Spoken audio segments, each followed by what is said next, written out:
Quando chegaram onde estavam os outros discípulos, viram uma grande multidão ao redor deles e os mestres da lei discutindo com eles.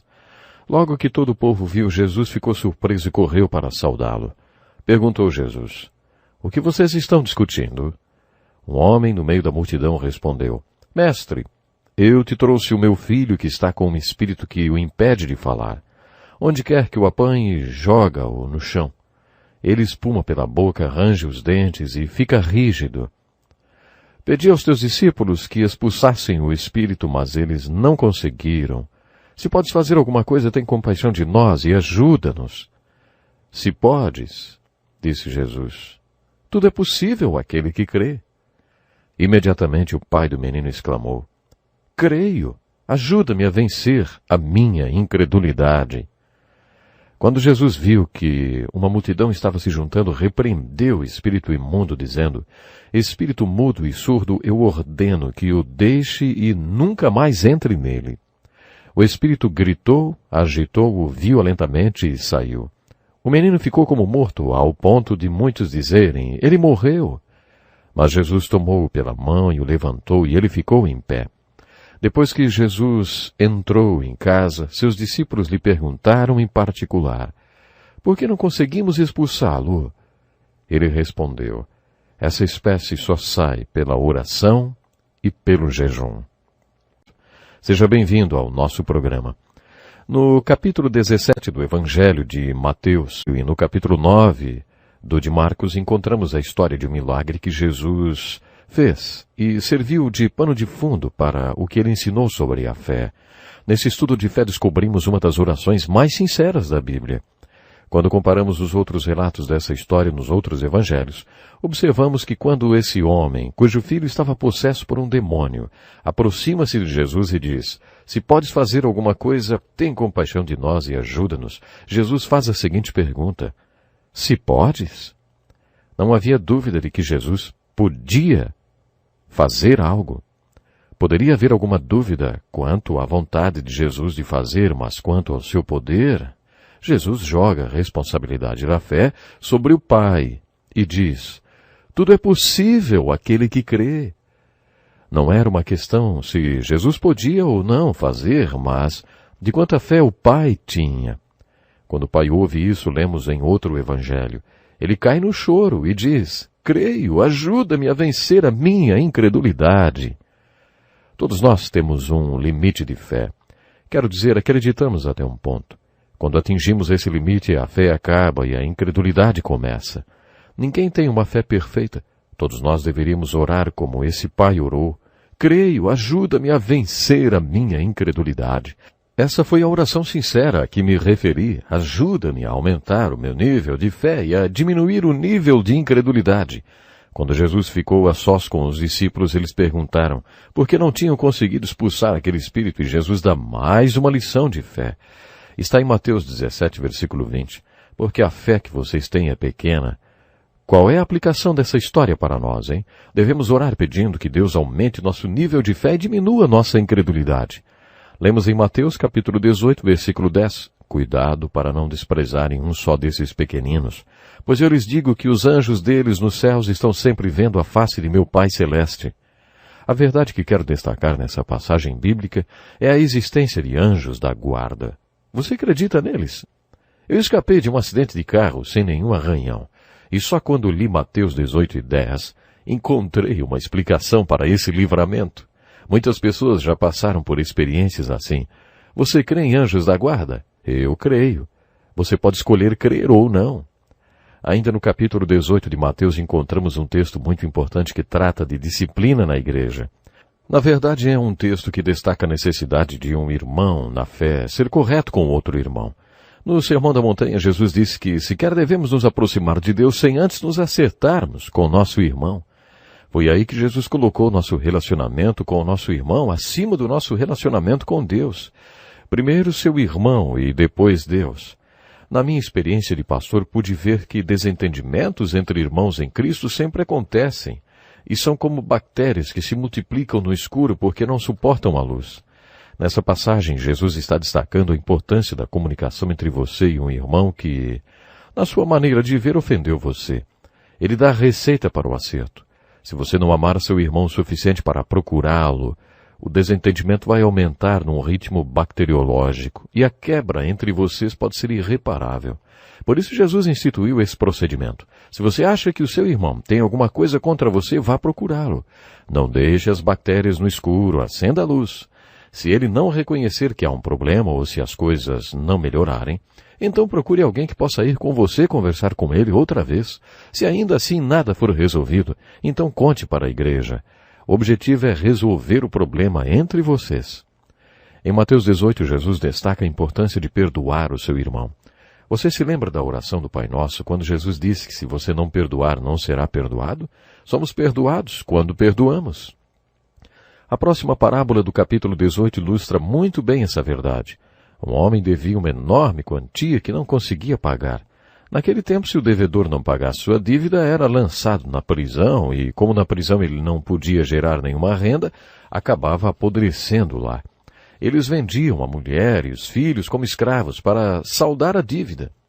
Nessa parábola era isso que ia acontecer com esse devedor. Mas na hora H, ele chora e implora ao seu credor que esqueça aquela dívida. O credor fica comovido e cancela toda a dívida. E era uma dívida grande.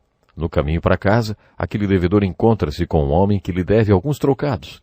Ele agarra o seu devedor pelo pescoço e exige que ele pague cada tostão. Caso contrário, lançaria na prisão.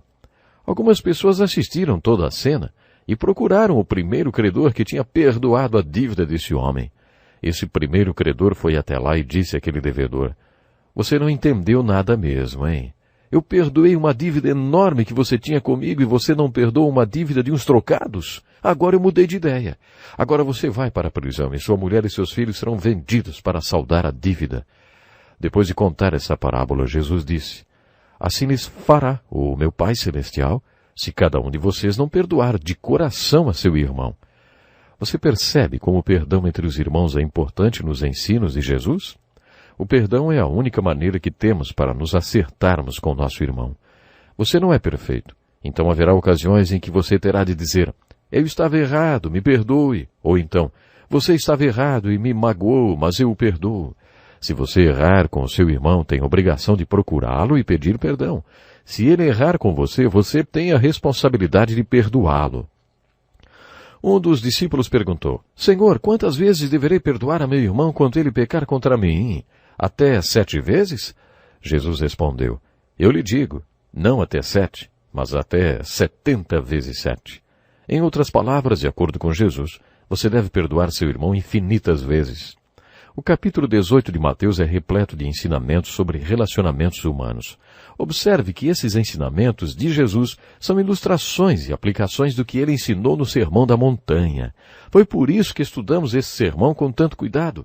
Ele é fundamental para entendermos todos os ensinamentos de Jesus. No capítulo 19, temos um ensino de Jesus que surgiu de outra discussão com os líderes religiosos, que queriam desacreditá-lo. Eles tinham ouvido qual era a posição de Jesus em relação ao casamento e divórcio, divergente da posição de Moisés, e por isso queriam contradizê-lo publicamente. Eles lhe perguntaram: "É permitido ao homem divorciar-se de sua mulher por qualquer motivo?" Era assim que eles interpretavam o ensinamento de Moisés. Jesus lhes respondeu dando a palavra definitiva nas Escrituras sobre o assunto. Ele citou Moisés e transmitiu o seu ensinamento sobre a posição judaico-cristã a respeito do casamento. Se você estudou o Velho Testamento conosco, está lembrado que Deus instituiu o casamento no começo de tudo, não? Deus uniu homem e mulher para que eles se tornassem pais. Depois, como pais, que reproduzissem pessoas que se tornariam parceiros e pais também. Foi dessa maneira que Deus planejou povoar a terra com indivíduos adequados. Quando os líderes religiosos perguntaram sobre casamento para Jesus, ele lhes disse que deveriam voltar aos princípios de Gênesis e a Moisés e considerar o casamento como era no começo de tudo. O livro de Gênesis é o livro do começo de tudo. O livro de Gênesis é um livro sobre o começo e Deus não nos contou tudo, passo a passo, como foi por achar que nos devia alguma satisfação, não, mas para que entendêssemos como as coisas deveriam e devem ser. Por isso ele contou algo. É isso que acontece em Mateus 19. Devemos interpretar o casamento hoje da mesma forma que Deus interpretou no livro de Gênesis. Jesus nos diz que se voltássemos ao livro de Gênesis e considerássemos o casamento como era, entenderíamos como ele deve ser hoje, um relacionamento entre homem e mulher. Antes de tudo, devemos saber que o casamento é providencial e que foi Deus quem o arquitetou. E é nas Escrituras que encontraremos o modelo para um bom casamento. Em segundo lugar, o casamento é providencial porque, num casamento feito aos olhos de Deus, dizemos que foi Deus que uniu aquele homem com aquela mulher. Foi Deus quem apresentou Eva a Adão. Foi Deus quem os uniu. Jesus definiu um casamento aos olhos de Deus da seguinte forma: o que Deus uniu, isso é um casamento, a união de um homem e uma mulher feita por Deus. Quando Jesus ensinou que o casamento deveria ser permanente e indissolúvel, um dos apóstolos, eu sempre acho que foi Pedro, disse: se esta é a situação entre o homem e sua mulher, é melhor não casar. De acordo com esse apóstolo, se não pudesse haver divórcio, era melhor não casar do que entrar numa relação indissolúvel. Jesus não disse que se você arrumasse um bom advogado, um pregador que justificasse muito bem a separação, você poderia sair de um casamento. Jesus não quer que você fique procurando uma brecha para se separar. Parafraseando, ele disse o seguinte: nem todo homem pode aceitar essa declaração, apenas aqueles a quem Deus ajudar a entender. Para mim, Jesus quis dizer que ninguém experimentará o plano de Deus de um casamento indissolúvel, a não ser que Deus ajude esse homem e essa mulher. Resumindo, esse casamento é um relacionamento providencial, porque Deus os aproximou. No capítulo 19 de Mateus, Jesus continua seu ensino e afirma que o casamento é um relacionamento com propósito. Qual foi o propósito de Deus quando criou o casamento, hein? Em tudo com o que deparamos na vida, perguntamos: o que eu posso tirar disso para mim? Quando o homem decide se casar, geralmente ele está pensando no que aquela mulher pode dar para ele. Quando ele se convence de que a vida dele será melhor com aquela mulher, então se casa. A mulher faz a mesma coisa. Ele pensa na segurança e em tudo que vai ter com aquele homem. No geral, as pessoas entram no casamento com essa perspectiva egoísta. O que esse casamento pode me oferecer? Jesus ensinou que se você realmente quer entender o que é o casamento, deve ter a seguinte perspectiva: o que esse casamento tem a oferecer para Deus? Vamos pegar Jó como exemplo. Quando Jó passou aquela experiência se perguntando o que um homem bom pode esperar receber das mãos de Deus, o jovem Eliú apareceu na vida dele e disse: Jó, não fique aí com a mão estendida esperando receber alguma coisa. Olhe para cima e coloque as mãos de Deus no centro da sua vida. Não fique perguntando o que Deus vai colocar na sua mão. Pergunte o que você pode pôr nas mãos de Deus. Se você olhar para o alto, como Jó fez, e enxergar sua vida sob a perspectiva de Deus, e considerar o seu casamento sob essa perspectiva, você vai querer saber qual é o modelo de Deus para o casamento e o que Deus tinha em mente quando criou. Aí então você vai entender por que o casamento é uma relação permanente. Existe uma coisa chamada direito dos filhos. Entre outras coisas, o casamento é o contexto que Deus planejou para que os filhos nasçam, sejam criados e preparados para enfrentar a vida nesse mundo. Se o casamento for sólido e estável, os filhos estarão mais preparados para a vida.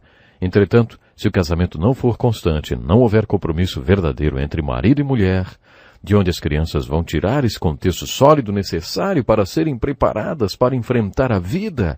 Se você olhar para o casamento sob a ótica dos filhos, verá porque Jesus disse que o casamento é um relacionamento estável. O capítulo 19 de Mateus não é a única passagem da Bíblia que fala sobre casamento.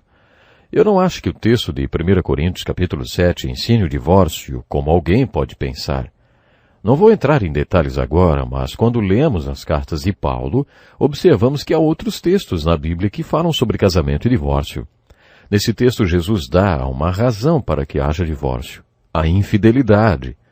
De acordo com Jesus, o casamento é um contrato entre duas pessoas baseado na exclusividade. Quando essa exclusividade é violada, o contrato acaba. Há pessoas que não interpretam o que Jesus disse dessa maneira. As Escrituras afirmam que não é possível que duas pessoas sejam pais adequados sem a ajuda de Deus. Está escrito no Salmo 127. Se não for o Senhor o construtor da casa, será inútil a sentinela montar guarda. Só Deus pode construir uma família. Não há como sermos pais adequados e equilibrados sem a ajuda de Deus. Jesus nos ensina que sem a ajuda de Deus jamais seremos cônjuges adequados. A não ser que Deus ajude o marido e a mulher, eles jamais passarão a vida toda juntos. Você precisa da ajuda de Deus para ser pai ou mãe ou um cônjuge adequado. A grande mensagem da Bíblia, principalmente do ensino de Jesus sobre o novo nascimento, é que jamais seremos pessoas adequadas sem a ajuda de Deus. O que nasce da carne é carne, afirmou Jesus. Portanto, não se surpreenda pelo fato de eu ter dito, é necessário que vocês nasçam de novo. Encontramos no capítulo 19 de Mateus uma história muito conhecida de todos. É a chamada história do jovem rico. Este jovem rico era um símbolo para todos, rico, respeitado e religioso. Ele procurou Jesus e disse, Mestre, que farei de bom para ter a vida eterna? Jesus era apenas um carpinteiro mal vestido que sem nenhum status caminhava por aí. E aí esse jovem cheio de credenciais corre até Jesus e diz, Mestre, que farei de bom para ter a vida eterna? Aparentemente os apóstolos estavam um pouco distantes do local da cena. Parece que eles podiam ver o que estava acontecendo, mas não podiam ouvir a conversa. Eles provavelmente imaginaram que teriam mais um apóstolo trabalhando com eles. Imagine um jovem rico, religioso, respeitado, um candidato e tanto, não? No entanto, eles viram que depois que conversou com Jesus, o moço foi embora triste. Jesus caminha em direção aos apóstolos, balançando a cabeça e diz, dificilmente um rico entrará no reino dos céus. E lhes digo ainda, é mais fácil passar um camelo pelo fundo de uma agulha do que um rico entrar no reino de Deus. Os apóstolos ficaram desapontados e disseram, neste caso, quem pode ser salvo? E Jesus respondeu, para o homem é impossível, mas para Deus todas as coisas são possíveis. O que aconteceu nessa conversa? Esse jovem rico e respeitado perguntou a Jesus, que farei de bom para ter a vida eterna? Jesus respondeu, obedeça aos mandamentos. E Jesus citou todos os mandamentos que têm a ver com o nosso relacionamento com o próximo. E o jovem disse, a tudo isso tenho obedecido. No Evangelho de Marcos encontramos um detalhe muito interessante. Jesus olhou para ele e o amou. Jesus sentiu amor genuíno por aquele homem e o fitou com o coração comovido. Então lhe disse, falta-lhe uma coisa. Vá, venda tudo o que possui e dê o dinheiro aos pobres e você terá um tesouro no céu. Depois venha e siga-me. Por que Jesus mandou o jovem fazer essas 5 coisas? Ir, vender, dar, vir e seguir? Será que essa é a única maneira de ter a vida eterna?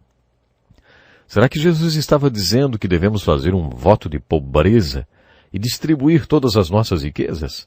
Lendo todos os diálogos de Jesus, até poderíamos concluir isso. Mas o que Jesus estava dizendo para esse homem era que ele deveria se arrepender. Arrepender-se tem um significado diferente para cada pessoa.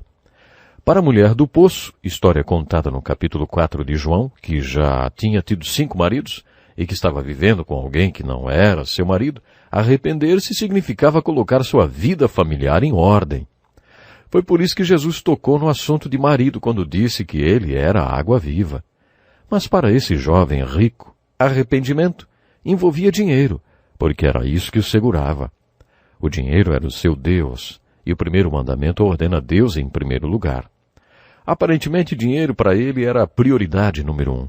Para provar isso, Jesus enfoca o que significaria o arrependimento para aquele jovem. Jesus lhe lançou um desafio: livrar-se do dinheiro. Mas aquele jovem não conseguiu cumprir isso. Poderíamos chamar esse diálogo de Jesus com o jovem rico de o preço do discipulado. Qual é o preço para seguir Jesus Cristo? Quais são as implicações teológicas e as aplicações desse diálogo, hein? Não quero dizer que esse texto ensina que você só terá vida eterna se distribuir todas as suas riquezas e fazer aquelas 5 coisas. Mas, sinceramente, eu acho que esse texto nos ensina, independentemente do que implicaria o seu arrependimento, que você teria que fazer uma coisa: refletir mais uma vez. Arrependimento significa mudar de ideia, mudar de vontade. Significa uma mudança de coração e, por último, uma mudança de direção. Arrependimento significa dar meia volta e caminhar em outro sentido. Um ministro luterano chamado Dietrich Bonhoeffer ousava pregar sobre o preço do discipulado no tempo da Alemanha nazista. No início da guerra, Benefer pregou a obediência civil, mas no final da guerra ele foi condenado à morte por tentar assassinar Hitler. Nas cartas que escreveu da prisão para sua mãe, percebemos a mudança que ocorreu nele, de obediência à desobediência civil. Ele escreveu um livro intitulado O Custo do Discipulado, no qual criou a expressão graça barata. Somos salvos pela graça, mas a graça não é barata. Não somos salvos porque distribuímos nossas riquezas. Não somos salvos porque fazemos 5 coisas, mas se formos salvos, faremos muitas coisas. Essas coisas podem ser chamadas de frutos do arrependimento. João Batista e Jesus falaram sobre isso. João Batista não batizava ninguém que não mostrasse fruto de arrependimento. Jesus nunca prometeu salvação a ninguém sem arrependimento. Os dois, João Batista e Jesus, procuravam evidências de arrependimento na vida das pessoas. Algumas pessoas acreditam que esse jovem rico era Marcos, que escreveu o 2º Evangelho. De que maneira Marcos poderia saber que Jesus olhou para esse jovem rico tão intensamente e que o amou? Acredita-se que esse jovem rico voltou e mais tarde decidiu se arrepender. Essa conversa de Jesus com o jovem rico não trata da pergunta, que farei de bom para ter a vida eterna, mas responde a outra pergunta, quais são as evidências do fruto do arrependimento? Preste atenção, Jesus estava sempre ensinando, peça ao Espírito Santo que revele a você o que Jesus estava ensinando nessa conversa com o jovem rico. Não se afaste triste, não. Obedeça-o e alegre-se. Isso mesmo. Tenha prazer em servir a Deus. Tenha prazer em servir ao Senhor Jesus. Infelizmente, existem muitas pessoas que acabam muitas vezes indo à igreja, frequentando templos, enfim, por um costume. E não deve ser assim. Precisamos seguir ao Mestre com alegria, por amor, sabendo que Ele pagou um preço caríssimo para nos resgatar e para nos salvar. Nós queremos que você pense sinceramente nisso. Tome uma decisão de obedecer o Senhor Jesus e obedecer alegremente. E espero por você no próximo encontro com a palavra. Deus lhe abençoe de uma forma especial e até lá.